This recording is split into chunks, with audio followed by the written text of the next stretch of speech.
Here's Israel in 1948. It's a tiny country, isolated, surrounded by a hostile Arab world. In our first 70 years, we made peace with Egypt and Jordan, and then in 2020, we made the Abraham Accords, peace with another 4 Arab states. Now look at what happens when we make peace between Saudi Arabia and Israel. The whole Middle East changes. We tear down the walls of enmity. We bring the possibility of prosperity and peace to this entire region, but we do something else. You know, a few years ago, I stood here with a red marker to show the curse, a great curse, the curse of a nuclear Iran.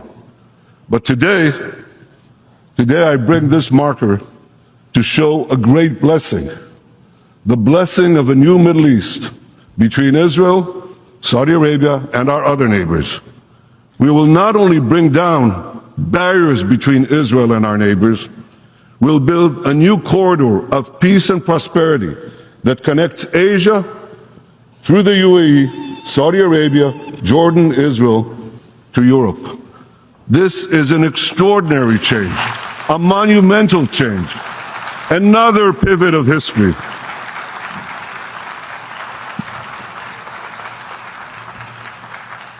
Now, as the circle of peace expands, I believe that a real path towards a genuine peace with our Palestinian neighbors can finally be achieved. But there's a caveat. It has to be said here, forcefully. Peace can only be achieved if it is based on truth. It cannot be based on lies. It cannot be based on endless vilification of the Jewish people. Palestinian leader Mahmoud Abbas must stop spreading the horrible anti-Semitic conspiracies against the Jewish people and the Jewish state. I mean, he recently said that Hitler wasn't an anti-Semite. You can't make this up. But he did. He said that. And the Palestinian Authority must stop glorifying terrorists.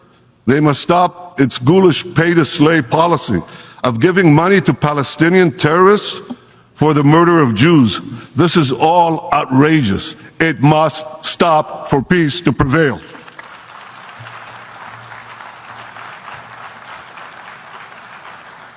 And anti-Semitism must be rejected wherever it appears, whether on the left or on the right, whether in the halls of universities or in the halls of the United Nations.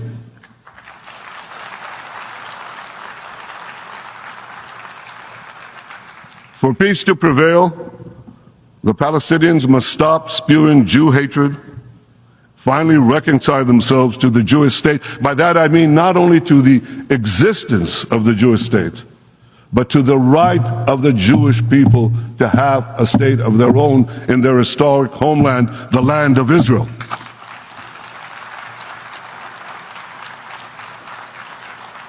And let me tell you, the people of Israel yearn for such a peace.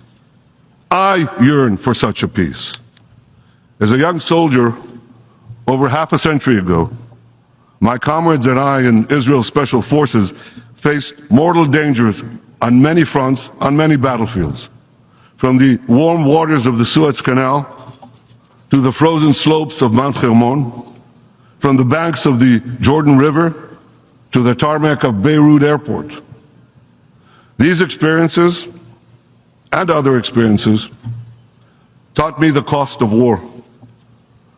A fellow soldier was killed next to me. Another died in my arms. I buried my older brother. Those who have personally suffered the curse of war can best appreciate the blessings of peace. Now, there are many hurdles on the path to peace. There are many hurdles on the extraordinary path to peace that I've just described. But I'm committed to doing everything I can to overcome these hurdles, to forge a better future for Israel and all of our peoples, all the peoples in our region. 2 days ago,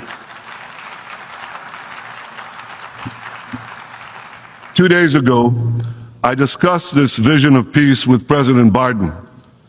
We share the same optimism for what can be achieved. And I deeply appreciate his commitment to seize this historic opportunity. The United States of America is indispensable in this effort. And just as we achieved the Abraham Accords with the leadership of President Trump, I believe we can achieve peace with Saudi Arabia with the leadership of President Biden.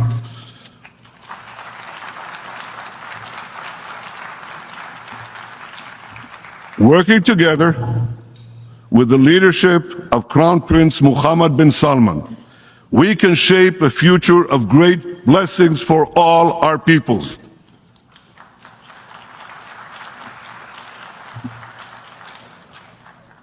Let us bring forth the blessings of a new Middle East that will transform lands once ridden with conflict and chaos into fields of prosperity and peace. Ya, luar biasa sekali Bapak Ibu pidato dari Perdana Menteri ini di sidang PBB, yang mana dia menyerukan tentang perdamaian. Sebenarnya orang-orang Israel ini kepengen berdamai, tetapi saudara kita yang di sebelah, ya ternyata mereka tidak menginginkan perdamaian itu. Teman-teman semuanya, tadi Perdana Menteri ini menyampaikan bahwa untuk mencapai sebuah perdamaian itu tentunya harus didasarkan dengan sebuah kebenaran, ya.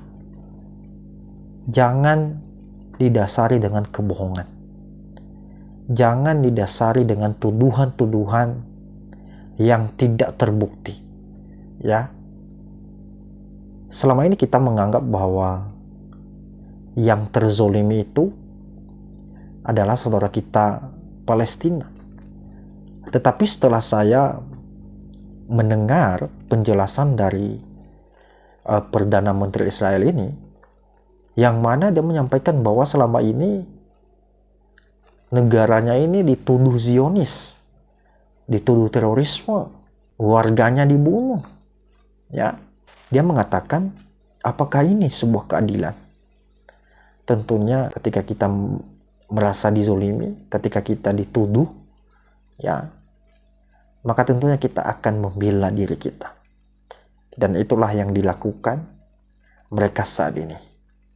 Ya, ketika mereka diserang oleh Hama, 2 hari setelah itu mereka melakukan pembalasan. Dan apa yang terjadi? Tragedi kemanusiaan. Nyawa menghilang. Ya. Bangunan-bangunan hancur. Itu hanya membawa kita pada sebuah ambang kehancuran, ambang kemiskinan. Lalu siapakah yang menjadi aktor di balik ini semua? Tentu orang-orang negara-negara yang tidak suka dengan Israel ini.